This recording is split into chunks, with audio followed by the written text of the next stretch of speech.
Go. All right. Well, welcome. We got Matt Gersper, founder of HappyLiving, and Kate Balog. Am I pronouncing that right, Kate? Balog? Yeah, you got it. All right. Of Treehouse Wellness, bringing a classic yoga background, India trained. I've been doing some stuff out of Esalen and Big Sur for a few years now. And just going to explore some synergies between HappyLiving, what Matt's bringing to the table, especially during these COVID times, with his thoughts of, don't panic, or maybe it is time to panic. Who knows? Matt's got some cool stuff going on in the Happy formula. So Matt, take it away. What's kind of brought you along? I mean, I've known you for a few years now. I mean, you came from kind of an athletic background. You're business heavy, and you started this thing called HappyLiving. And you seem to have kind of morphed a little bit, and your thinking kind of aligned with some of the things that Kate's brought. You guys come from a different background. So I guess just for our audience, what's the Happy formula all about? What's this Happy FX we keep hearing about? Yeah, good. And you're right. Everything I found in my life, I'm 59 this summer. It's just one great big evolution, and you can have an evolution of going up towards happiness. You can have an evolution going down towards sadness. And for whatever reason in my life, I've had plenty of ups and downs, but I've always been happy. I can remember walking around as a little kid and being asked the question, why are you always happy? Why are you always smiling? And I'm thinking, well, why wouldn't I? It's a choice. So when I left the business world 5 or 6 years ago, and I was, before I left it, I'd already moved into the chairmanship of the company I was working in. And so I was thinking about doing less work in the business, and then what else am I going to do? And one piece of happiness, I think, is human nature, is we were made to work. So there was no retirement or sitting around. That didn't make any sense. So I was trying to think, what could I do? And I wanted to explore something where I was genuinely giving back to others. I've had a blessed, fortunate life. And most of the first half of my life, whenever I was doing something, even if it looked like it was nice and good, there was always an angle that I was playing that said, okay, this is going to reflect positively back on me, or more was the case on my business. And so, I would do something and it would reflect positively on the business. Well, that's good, that's fine, but that's not like, big giving to the world. And so I wanted to figure out how I could do that, how I could take the second half of my life and explore a practice of happy living. And today I'd like to talk as we go, start with what I'm doing, but also how Kate got started. My initial vision of what happy living was based on what we called originally the 7 foundations of happiness. And it's a pyramid with 4 blocks and then 2 blocks and then a block on top. And when we started, the 4 blocks we called the 4 fitnesses: physical fitness, mental fitness, spiritual fitness, and financial fitness. And then the 2 middle blocks were love and adventure, and the tip top block was significance, which we defined as doing work that you loved with people that you love in places that you love, and creating value to others. So living a life of significance. And ultimately, that's another way that we describe happy. If you're doing those things, you're going to be a happy person. If you're doing work you love and places you love with people you love and helping the world, that's a happy place to be. So along the way, there's been a lot of evolving to my fitnesses and to love and adventure that I want to delve into. But at this point, I'd like to hear, kind of the foundation, the foundational start to Kate's. And let's see where we start, and then kind of go through this evolution of my thinking and your experience, very different than mine, and see where we end up. Yeah? Yeah, that sounds good.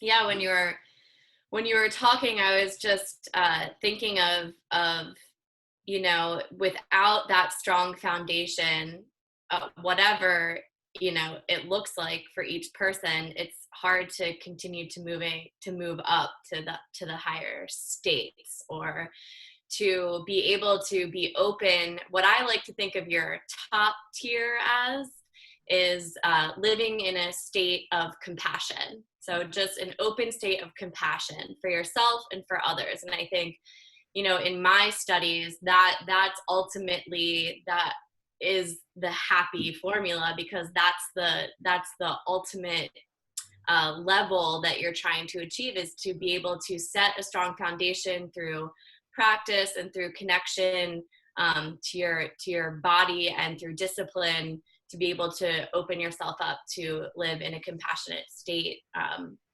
for pretty much 24/7, right? Which is hard to do because we got all that gunk that gets in the way sometimes. Yeah. So my story, I started out on a more somatic experience. I don't know what that means. So a more physical and energetic. So I started my journey into what I'm doing now through first paying attention to the foods that I was eating. So, like in college, like all college students, I didn't have a healthy diet. That led me to ups and downs energetically, lots of highs and lows, like you were saying. And I just wasn't aware of how to find the balance. But I went and I actually, I started practicing yoga in Philadelphia, where I'm from. And that was my first taste into, okay, maybe our bodies hold some answers. Maybe it's not our minds that have to figure everything out. Maybe we can't just think and figure out what we need to be happy or to live a compassionate life. We have to really find that connection with our bodies, and both on a physical and energetic level of what's going on.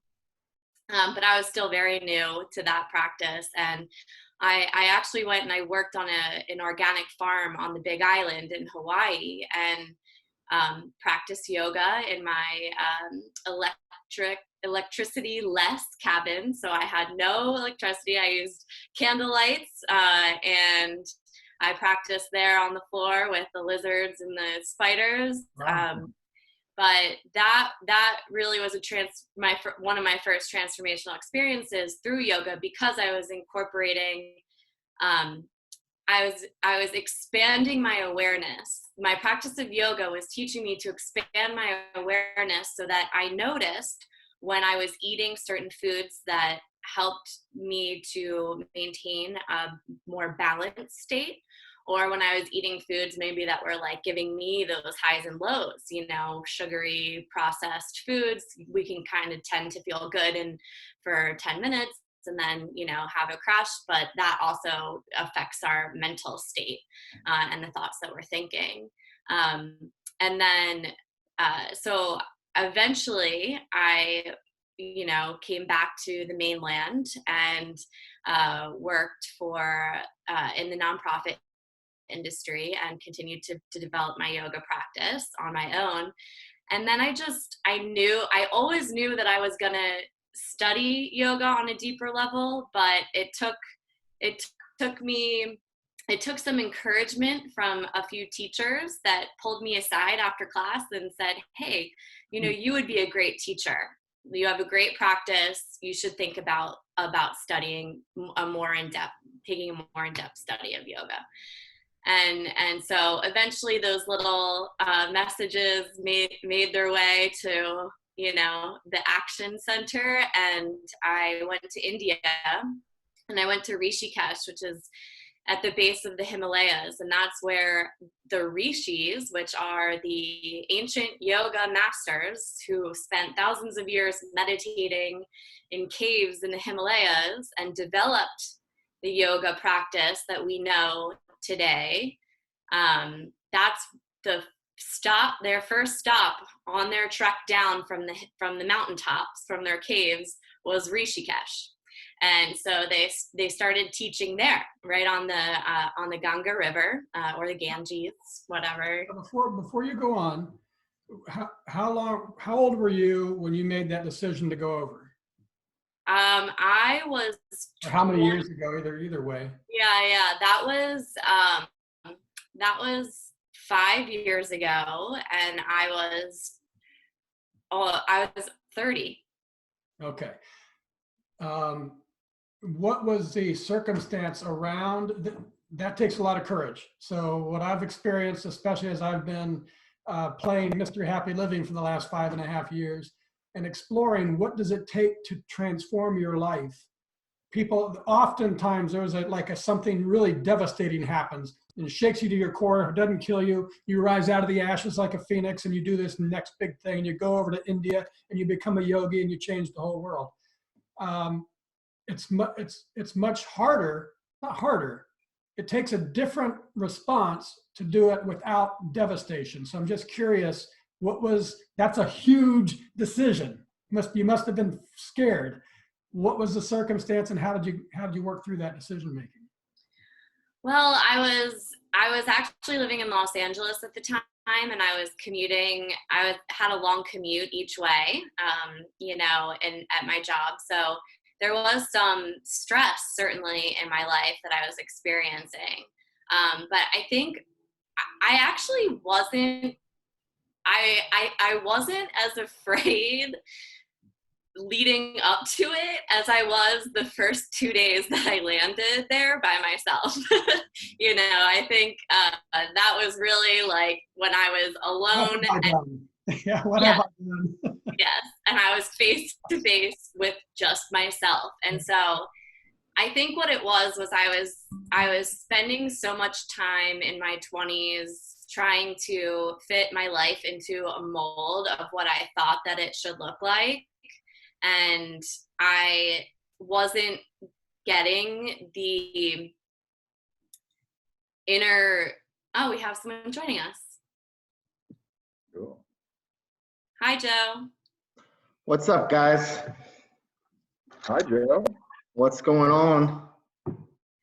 We're just learning about Kate's path through yoga and going to India and getting outside her comfort zone and landing on a new continent, not knowing what to do. That's awesome. Life transformations going on right here. Yeah. Welcome aboard, Joe. Welcome, Joe, and happy to answer any questions in a little bit of things that you might have missed if they don't make any sense. Sure. But yeah, so I was 30. I spent a while trying to fit my life into a mold of what I thought that it should look like. And I wasn't feeling settled in my soul. And I knew that, it sort of did feel a little bit like it was now or never that I was gonna go to India. I knew I'd always wanted to go to India. It was always, I love Indian culture. I love Indian food. I love Indian music. So that was already something that I was drawn towards. And I loved yoga and my yoga practice. And I knew there was just a calling. There was a calling, and I was at a work conference in, where was I? In Cambridge, Massachusetts. And I was in my hotel room, I remember, and I was like, all right, well, I felt fearless in that moment. And I just decided that I needed to make the decision that I had been thinking about for a while, and that's when I booked my trip. So a few things there. You said the word love about 4 or 5 times about India, the culture, the food. And for me, in writing my second book, Turning Inspiration into Action, that is a key component is paying attention to what you're inspired by, to what you love, really giving that some credibility, because it's coming from somewhere. And I think we talked about it in our intro call. That's probably when you're tapping closest into your spirit. And a lot of times we hear it, and we feel it, and then we don't take action on it. So congratulations that's huge action. And I think that's kind of a good level set before you go up into the training, because you've already, I think, as I didn't know that part of your story. I made it to my 7 foundations of health, and then they went through some major changes. You had already done some work, some pretty serious work with yoga, and then agreeing to become a yoga teacher. And so you had gotten to a point that's further along than many probably would have on this journey, but you're about to go someplace very different, I'm pretty sure. So let me interject here with my evolution of the foundations, and then see how that might go with yours. So the foundations of health, and then love and adventure, they were just subjects for me to write about and for us to contain our blog posts and our guests on the podcast and all that type of stuff, to contain the content. As I spent more time in them, and especially about a year and a half ago, I think it was, when B.B. King died, the great guitar player with his famous guitar Lucille, and I was thinking about my 4 fitnesses, the 4 fitnesses, and thinking about B.B. King, and thinking about the significance, significant of life, doing things that you love and providing value to others.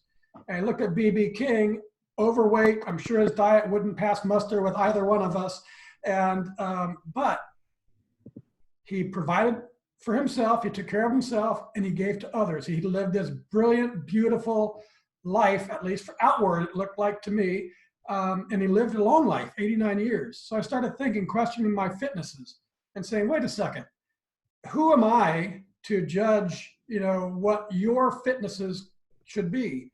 And I realized the 4 that I told you about, physical, mental, spiritual, and financial, those are mine. Those are the way I live my life, so that I have the capacity, which is where the evolution here, I have to build capacity to be able to take care of myself, and then have something left over to give to others. And so I changed that bottom rung. Is really, it's not about the 4 fitnesses so much as it's about discovering what your needs are as a person, to build the capacity that you need. And if you're going to be a professional athlete like John and I wanted to be, there's going to be a big physical element in it. But if you want to be a world famous guitar player, you might not need quite as much physicalness. Maybe it's more spiritualness or something else. Completely omitted from my fitnesses is emotional strength. And my children would tell you, yeah, Dad, we know that. You're missing that gene. So that's the evolution there. It came to be capacity. And then the 2 middle blocks, love and adventure. Adventure is about getting out of your day-to-day grind so that you could feel those, I used to call them lightning bolts of inspiration. You could pay attention to the fact you loved India because you went out and you spent time in an Indian restaurant or something like that. And adventure can be reading a book. It can be hiking down to the Grand Canyon, going on a rafting trip, jumping out of an airplane. It could be watching a movie, anything that kind of gets you in a different frame of mind so you can feel inspiration or feel your spirit. And so those 2 blocks came to mean to me discovering your purpose. And when you combine capacity with purpose, the sky's the limit, and that's where you find your significance or your happiness or the life that you're meant to lead.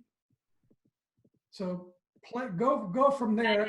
Let's go to your next evolution.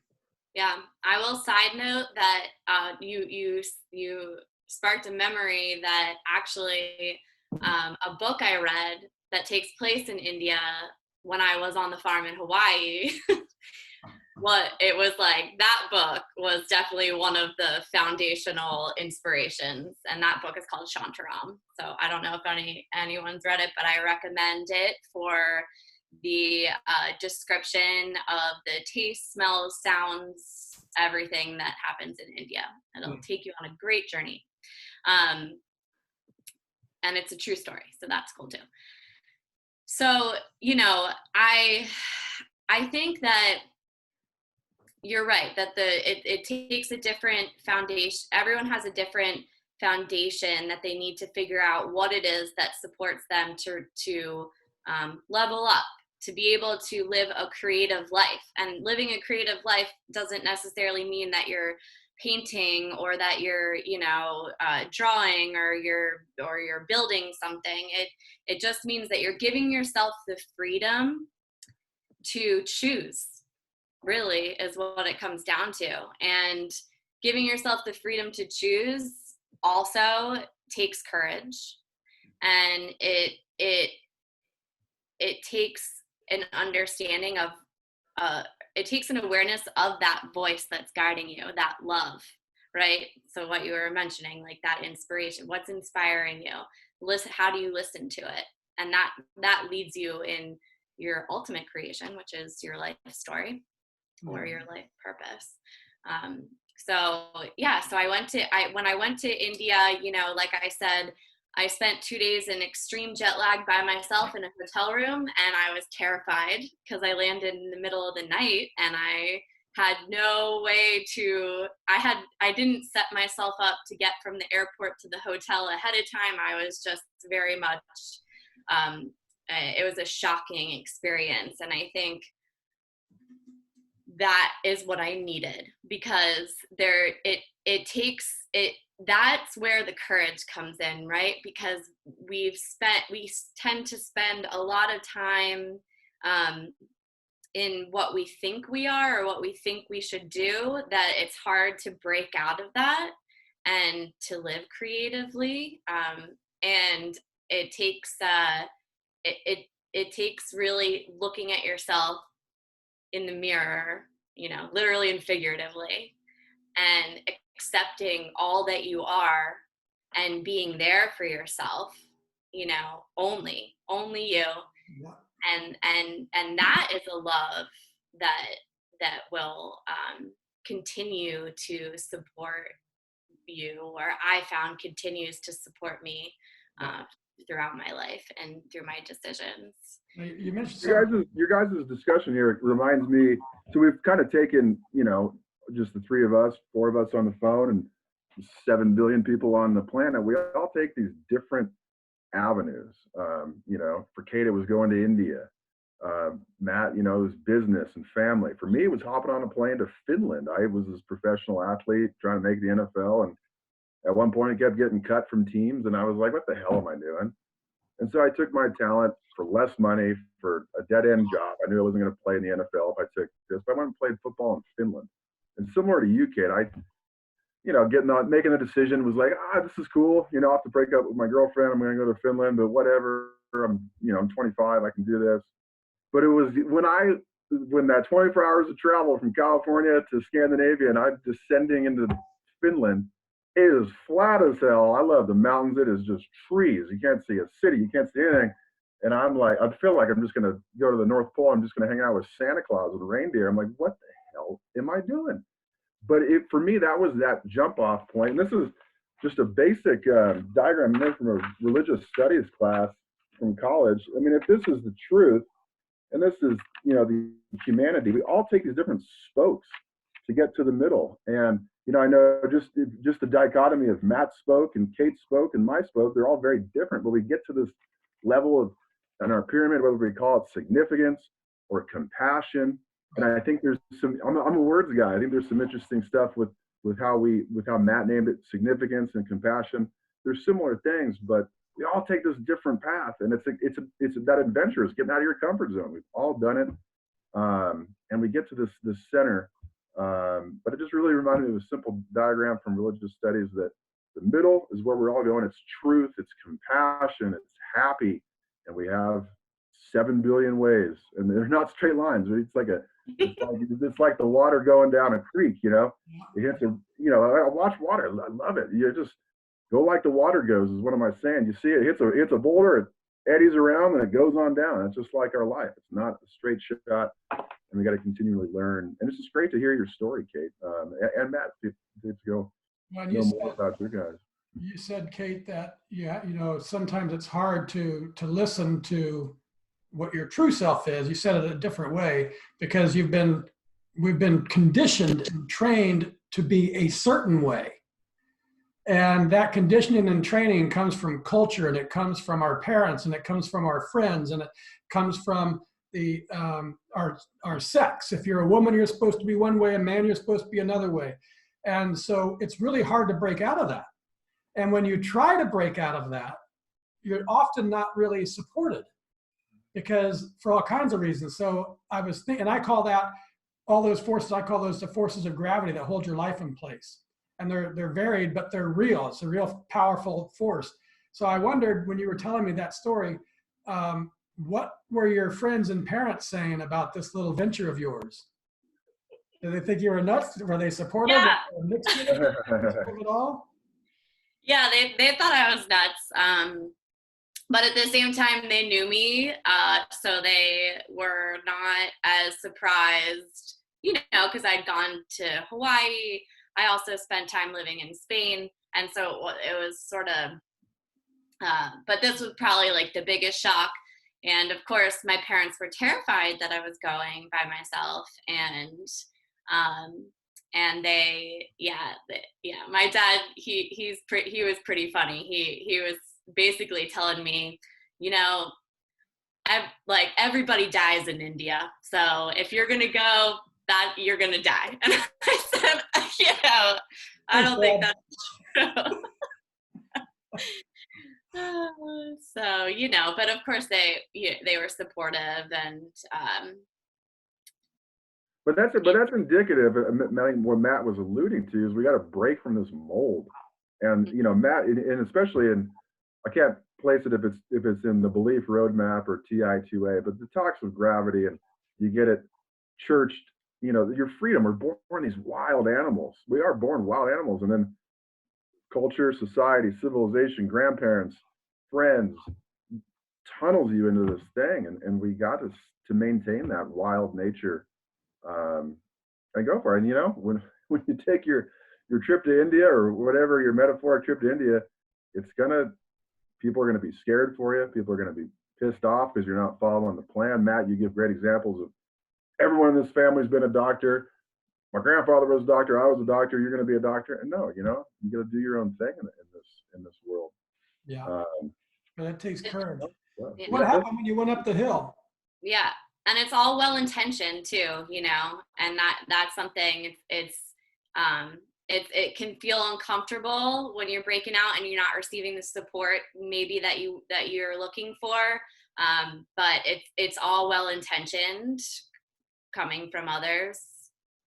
Ultimately, I believe, it's coming from a place of love. But that's why you have to love yourself. Yeah. Unconditionally, because that's where that strength that's where the courage is gonna come from, right? Courage, I forget exactly like the root of it, but it's heart forward. It's leading with your heart is courage. So, it's coming from that place. The other thing that happened while I was in India, I mean, a lot of things happened, but was being able to experience a culture that is in many ways completely opposite from America and from many Western cultures, and seeing that everything is functioning and life is still great, and and people are pretty much almost very similar, but it's like that also helps to break out, is just looking at how other cultures are living and saying, okay, well, this is happening too. Like, this is a way too. So if there's so many ways, and like John, you were saying, I like to think it's like we're kind of looking at a sunset from all the different, vantage points, but the light from wherever you are there, you see the light reflected on the water towards you. I mean, you're being guided. The light is reaching out to you wherever you are. And so it's knowing, well, I have a choice.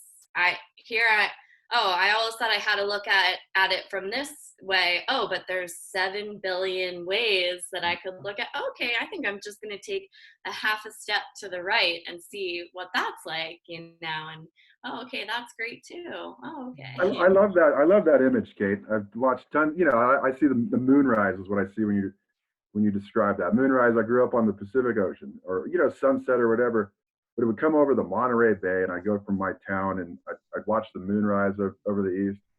And it always struck me that the light comes right to you, and you walk over there, the light always comes right to you, and you never get, the light never doesn't hit you. It's never just to the side. Wherever you are, it comes to you, and it's this epicenter that shines on everything. And I've always I just thought it'd be cool to one time have the vantage where the light doesn't come to you, but it never does. It always comes right where you are, right where any one of us is. The moon, the sun, these kind of grounding forces shine equally to all of us, and potentially we shine back to them from all of our spots. But I love that image. That's a great addition to. I'll have to write my old religious studies professor and offer that solution. Yeah. So Kate, tell me about how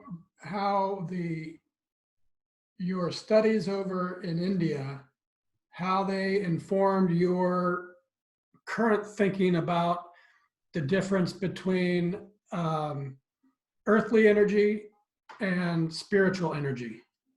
And before we have that discussion, I was reading a book that gave me, it's the next evolution of mine, which I'll come back to after you do this one.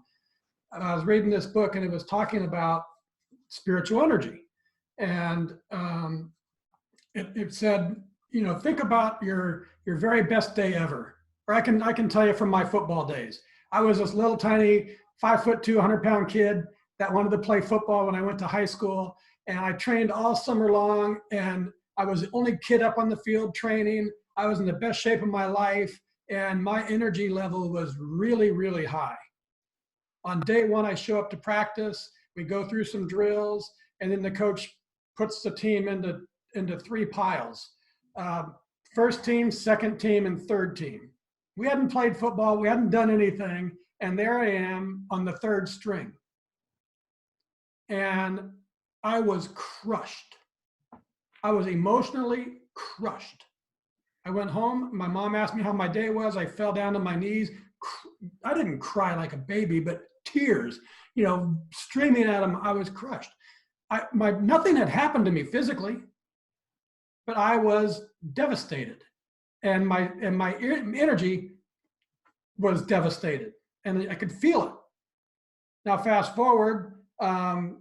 I practice, and next thing I'm walking into the gym before the first game, and I hadn't been told I was in the first team, but I see my name in the first team lineup. Energy level way up, nothing had changed, but all of a sudden I had changed, everything about me had changed, my whole life had changed. And that's a real energy that we tap into. Well, I'll just go ahead and tee it up. And so I've taken my fitnesses, my capacity builders, and I think what those are earthly energy. Those are things that I can do. I can eat better, I can sleep better, I can work to make money. These are things that I can do, but the energy that's created by those things has to be continually replenished by, eating more food or working another day. That energy runs out. Earthly, or then the purpose, I think what that really is, what I've figured out, is that spiritual energy. And spiritual energy is like a bellows. It never runs out. And so, it's like when you fall in love for the first time, it's like, everything is fantastic. You don't need to eat to feel fantastic when you fall in love. So talk about the difference between earthly energy and spiritual energy, and what you learned from serious training, and what I think I've learned from just living my life. Mm-hmm. Yeah. So your story of when you were playing football and feeling the high, and then feeling the low, and then feeling the high, I think a lot of people can relate to that in their own personal life experience, even if maybe you just look at your morning that you had this morning. I'm sure there were highs and there were lows, and you're like, you're like, this is great, it's awesome. And then all of a sudden something happens and you're like, oh man, how did I get here? And I think it's about not staying stuck in either of those places, because when we are attaching ourselves to that happy feeling, we are also setting ourselves up for disappointment when it goes away, because everything is constantly in flux and it's constantly changing. And we are going to experience highs and we are going to experience lows. That's just the nature of what we signed up for on earth, in life, in this human form. And that spiritual energy that you're talking about is limitless, and it always is existing there for us to tap into. And I think the tendency is to think that, you have to ignore the earthly energy and earthly components and just focus on getting to that spiritual level, that high level, which doesn't Go sit in the cave. Right. And it's not sustaining. There's lots of people who have reached high states of meditation, but don't have the proper grounding earthly practice in place and discipline. And they still, even though that they can connect to this high spiritual energy, still lead very turbulent earthly lives. So what I learned, and I think I mentioned this to you when we first talked, but yoga starts with discipline, right? And when we have discipline, with our practice, and yoga always is called a practice. It's never called, you never win yoga, or you never have attained it and that's it. Yeah, you're never done. You're never like, okay, I did it. It's always a practice because it requires just daily discipline. And what I learned in India, and what I've continued to learn in my studies over the years since then, is that when we set ourselves up with a strong daily discipline, a strong daily practice, and we stick to it, then what we'll find we'll still feel the highs, but we'll recognize this is a high, and we'll say, okay, cool, I'm feeling this, and I also know that it's not always going to be like this, and then there's a low, and you can feel the low too, but you still have that awareness because you've developed it through your practice, that you can recognize, okay, I'm in a low, I know it's not always going to be like this, right? And so it kind of gives you a little bit of buffer between your heart, your soul, your emotional being and your mental well-being. It gives you a buffer between what's going on in your life. And so, there's some daily practices that I recommend, that I learned, of course, are some sort of movement in your body. It could be very slow movement. It could just be a walk, paying attention to what you're consuming in all forms. But the most important thing is if you could just notice your breath for 1 minute every day, then it will set you up for huge changes in your life. Because when we develop our awareness, when we're able to still ourselves enough to notice our breath, right? Because it happens automatically and we don't notice it for the most part. We're not even thinking about it. But when we're able to still ourselves so that we can notice our breath, we're able to become aware of our breath. And that awareness we take out of our seat or our room or wherever we are when we're noticing our breath. And that awareness grows into all aspects of our life. So we can notice, okay, when I said this to my partner, I didn't feel good afterwards, you know, not them, take the them out of it, because really our only concern is, you know, what's going on in here. And if we focus on that, the outside will take care of itself, and we will be able to be compassionate towards others. But we'll notice, okay, maybe it felt good in the moment. Hey, Joe. Maybe it felt good in the moment, but then I was completely depleted, you know, afterwards. So we're able to say, okay, when I watched that program, you know, I was like, almost felt like really like stimulated by it, but then I was just exhausted afterwards. So, you know, and on and on and on, whatever it is, our daily actions, we just are more aware of it. Then we're able to have proper discernment. So we're like, okay, this, you know, gave me a more calm sense, or brought me closer to my true essence or my true self. This brought me further away. Okay.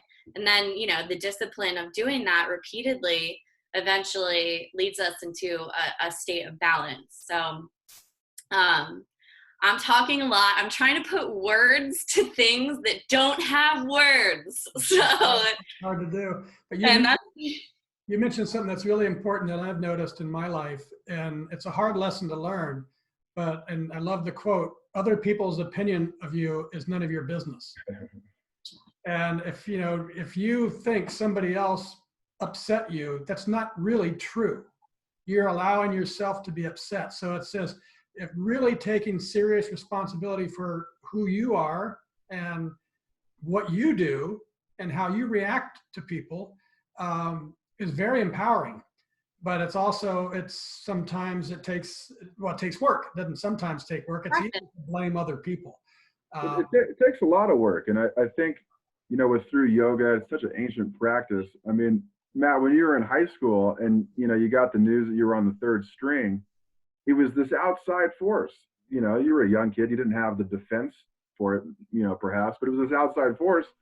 Nothing inside you had changed. It was this outside force that changed everything.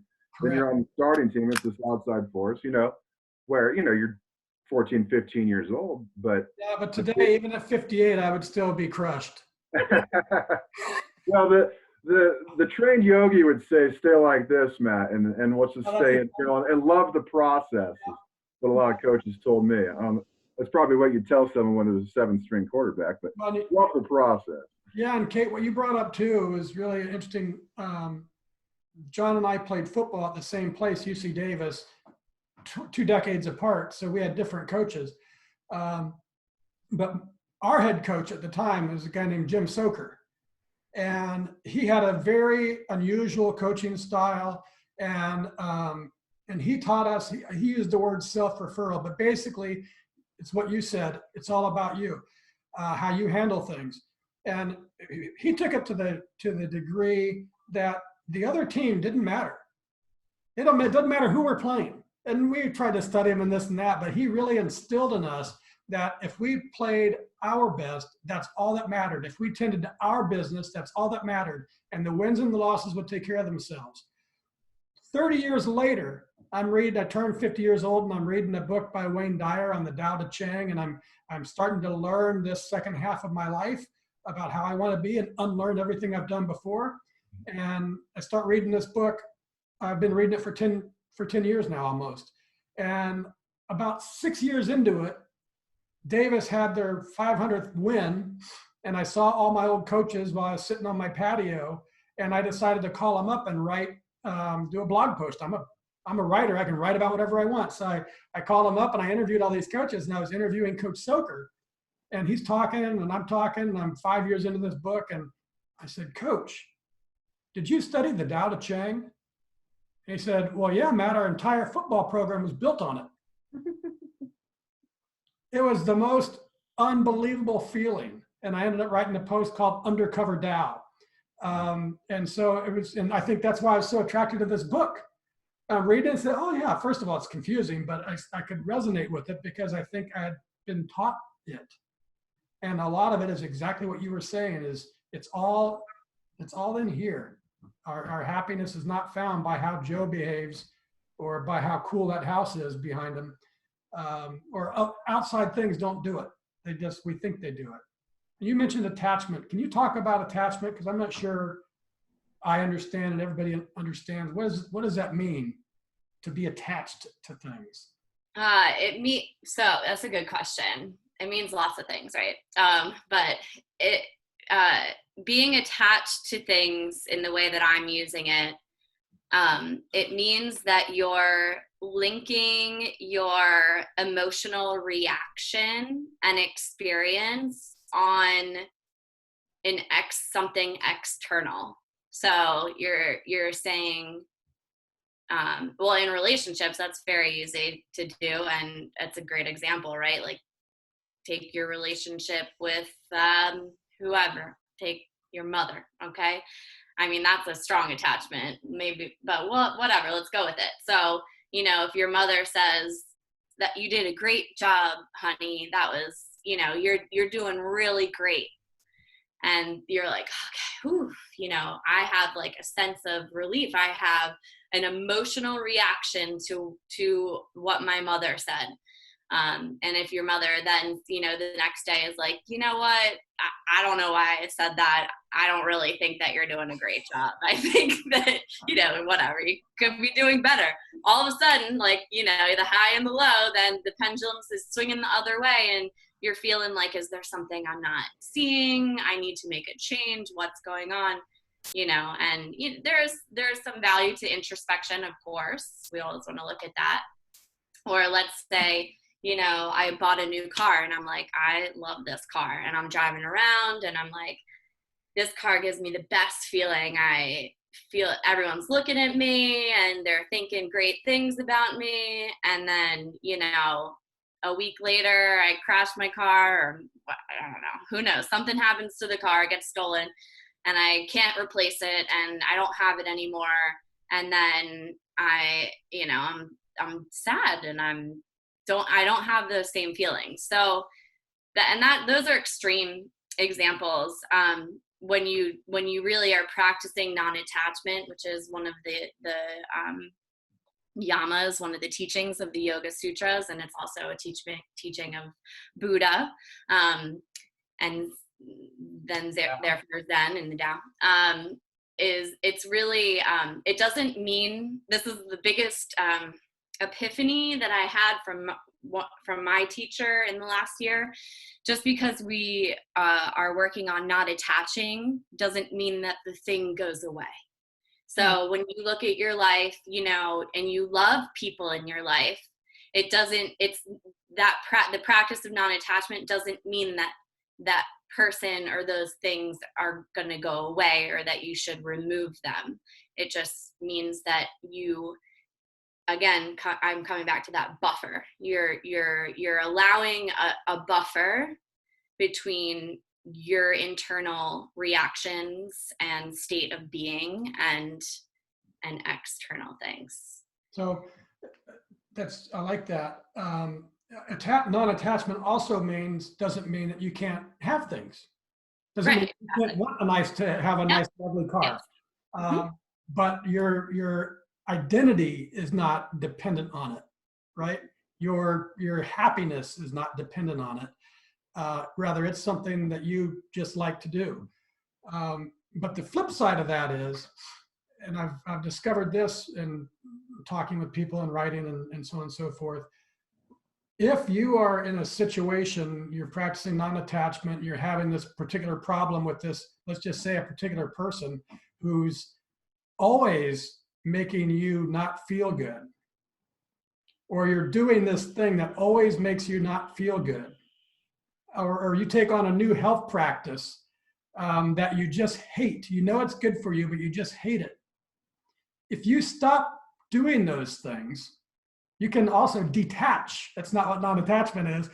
But if you stop hanging around people make you feel bad, it improves your happiness instantly.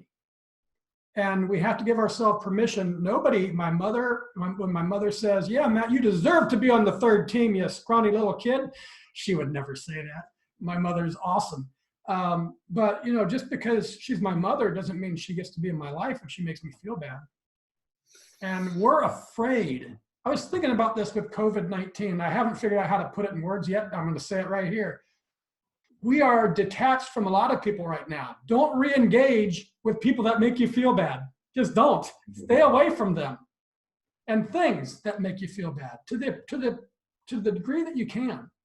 When you're looking at life improvement, I think we talked about this before, but I made this long list of things that I want to do to improve my health. And it's way too many for me to do. And I'm doing a few things that I don't like. Well, I stopped doing the ones I don't like, and I replaced them with ones that make me feel good. And my life is better. So I think paying attention to what makes you happy and moving towards that is a good thing. And then how do you do it with not attaching to it? I think that's the hard thing. Mm-hmm. Yeah. And so, you know, my understanding from what you're saying is, things that make you happy are ultimately things that make you feel empowered and have a sense of personal power, you know, and, what any spiritual practice requires is a commitment that you are committed to that highest state of being, whatever you want to call it, the upper tier of your triangle, or whether you want to call it enlightenment or some other phrase.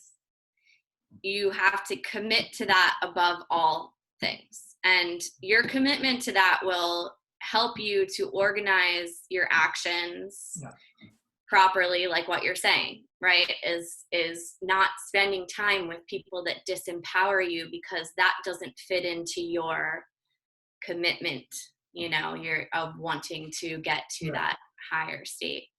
I'd love to lead us in a brief somatic, energetic experience, if you will. But, you know, I can hold off too if there's anything else you want to throw in here. Well, we got just a few minutes. One last thing I'd like to ask you about. Have you read the book called Power versus Force? No. It's an amazing book. I always forget the guy's name, but he lives there in Sedona, Arizona, and it's all about evolutions of enlightenment, I guess you could say it. He's stratified all of us into 16 levels, and at the mid-level, everything below the mid-level, the bottom 8, are degrees of living in fear or being oppressed from, you know, just an absolutely awful life at 1, horrendous you can't even imagine, to an 8, you know, you're probably, you know, have a reasonable life, you got married, you know, you look normal, but you're driving down the road and you're cursing at everybody who cuts you off, and you kick the dog when you get home because you had an argument with your boss. You know, you're just not happy, you know, you're just angry. And then above are degrees of, you see the world as love, going from just barely, it's, you know, it's great, to enlightenment, to full enlightenment. And so that's not that unusual, and I kind of understood that as I was reading the book. But what really changed my whole perspective on this notion of I guess enlightenment or happiness or chasing spirit is that if I'm going to say, if I'm at a 7 and Joe's at a 10 and John's at a 12 and you're at a 13, all of our experiences of the same thing are completely different. And so if you're trying to teach me about detachment and I'm living down here and say, what the hell are you talking about? I'm gonna grab a hold of everything I can get, because this is a bad world. That helped me to understand, when you're talking to people that maybe don't understand what you're doing, maybe they can't where they are. And that doesn't mean you have to, you know, toss them, but you're not going to be able to engage them in a way that's going to be satisfactory. And it really helped me to understand the world and understand my journey as I'm trying to climb that ladder. So just your thoughts on that, how that fits with your training and with your understanding of the world. Yeah. Well, so again, with this, I come back to the practice and to the teachings. You know, the teachings of yoga. It's an ancient science, and so you don't even necessarily have to be at, you know, a 13 to feel some sort of effect or some sort of benefit. And in the classes that I teach, I don't talk this much, obviously, but I really just try to create a container for everyone to show up as they are, whatever state that is.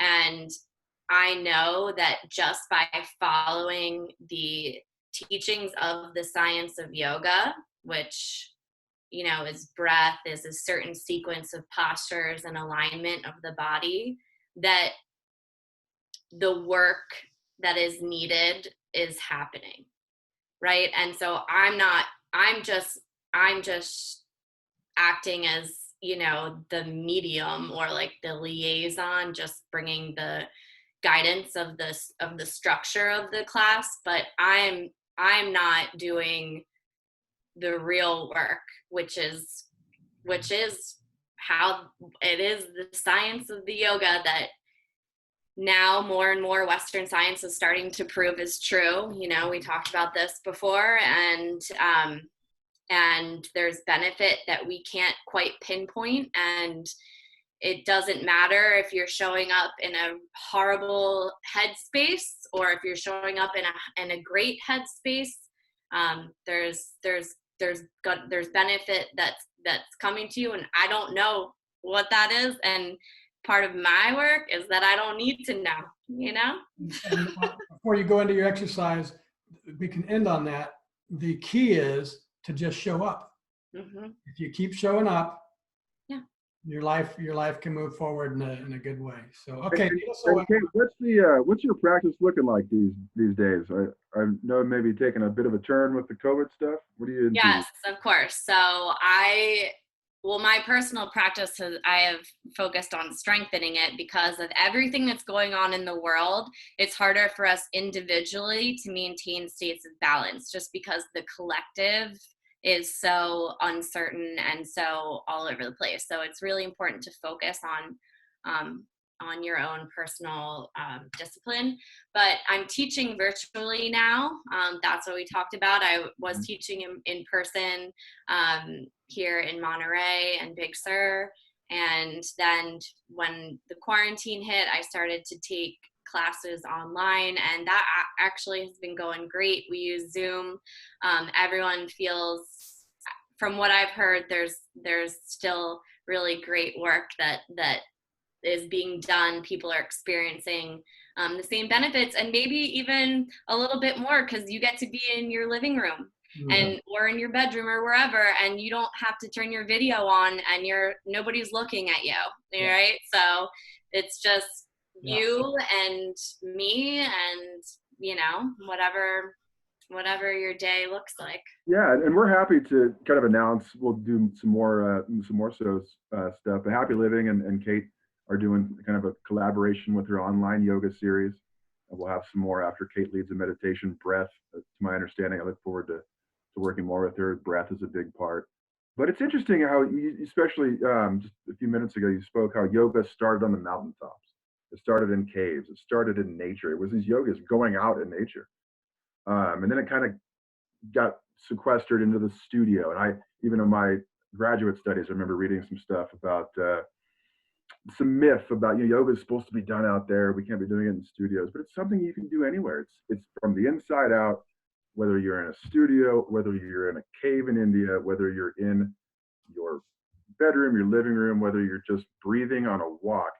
It's an inside out thing. So it can be done anywhere. And I can totally see the benefit of, I believe you allow your students to watch live, but it's also taped so they can access and practice at their time. But I'm really intrigued by this. We can do it in here. We do not need to be in a cave in India. We do not need to be at Esalen Institute in Big Sur. It's an individual practice. It's an inside-out practice, interdependent, irregardless of where we're at. So very cool. And congratulations on the success of it. We're excited at HappyLiving to partner up with you on that. Thank you. Thanks, John. And we'll have links for all the ways to reach out to Kate. But Kate, take us home, because when you're done with this, I get to go over to that place and have dinner that Joe's whooping up for us. Oh, nice. All right, awesome. So I would like everyone to place both of your feet on the floor, firmly on the floor, and sit up nice and tall. So really just sit up as straight as you can. I've never been to a yoga class ever. Really? Okay. Well, this is just a little taste, okay? Don't worry, you're not going to be doing anything crazy. Okay. All right, so you're sitting up as tall as you possibly can, both feet firmly on the floor, and then close your eyes. Now, I just like you to take a moment to notice if you're holding any tension in your forehead that you can soften. And so just relax that spot in between your eyebrows. Maybe you can relax your eyelids. And then notice how the shoulders are feeling. Can you relax them a little bit more? Allowing them to soften away from the ears. And I'd like you just to start taking some deep breaths. Just inhaling fully and expanding the lungs. Exhaling, just letting it all go. Again, deep breath in. And this time notice if you can imagine your belly is a balloon and that you're blowing up that balloon. Expand that belly, expand the chest as you inhale. Balloon expanding, exhale, just let it go. Deep belly breaths, maybe one more time like that, filling up the balloon of the belly. And exhale, releasing. Good. And keeping your eyes closed. The next time you inhale, reach your arms all the way up to the sky. Hold them up there and see if you can reach even more, like you're trying to reach all the way to the ceiling. Reach, reach, reach, reach, reach, reach, reach. And then let the arms come back down to your sides, exhaling as you do. Good. We're going to do that one more time. Take an inhale, reach the arms up high, hold them there. Hold the inhale in this time. And reach, reach, reach. See if you can sip a little bit more air in. Maybe you can sip a little bit more. Can you sip a little bit more, a little bit more, a little bit more? Good. Exhale, let the arms come back to the sides. Okay.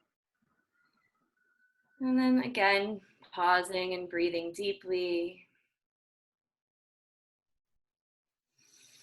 Now we're going to take a few moments to practice the Shitali pranayama. The pranayama means breath exercise. Shitali means cooling. So the cooling breath exercise. So you can open your eyes just for a moment, just so you can watch me. As you inhale, you're going to stick out your tongue and you're going to inhale through your tongue. What if you can't curl your tongue like that? You don't have to curl it. It doesn't matter. Then you're going to exhale through your nose. So even if you can't curl your tongue, that's okay. Good. So close your eyes now. Inhale through the tongue. Exhale through the nose. 2 more times. Inhaling through the tongue, deep breath. Exhale through the nose. Last time on your own.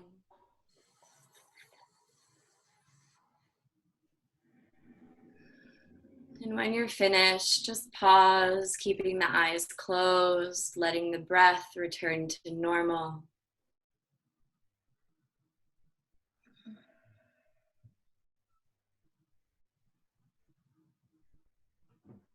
And then slowly just start to open your eyes and keep the focus nice and soft. Okay. Namaste. I feel great. That is good. Happy. Happy. No, namaste actually means the light within me honors the light within you. I So love it. Yeah. within. Yeah, All right, Kate, just before we take off, it's treehousewellness.com, correct? that's right. And house is spelled Haus, the German way. So Not tree. Deutschland. No, wonderful stuff. Check out Kate's yoga stuff, all of her online series. She does a lot of stuff with superfoods. Her and her spouse, very power health couple out of the Monterey Peninsula in California. Been an honor, Matt. Great to see you. Great to get the from India and from getting cut from football. We have arrived at a place of compassion, enlightenment, whatever you significance, happy, health, joy. That's what we're going for here at Happy Living. I'm excited to partnership with Kate of Treehaus Wellness. I look forward to doing some more yoga with you. I enjoyed the breath exercise. All for me. Joe, anything from you? Thanks for joining us, Joe. Yeah, this is cool. I felt like I was a little behind the conversation, but loved that last exercise. So I would like to try doing one of those online. I think that's the cool thing about where we're at with Corona is a lot of businesses are figuring out different stuff, but it also makes, you might want to keep that part of your business going forward because so many people like it. And that's a whole nother revenue option. So I think it's cool. I'm going to go online and register for one of your classes if you have your schedule on there.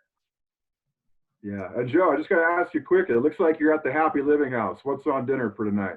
We're doing smoked chicken.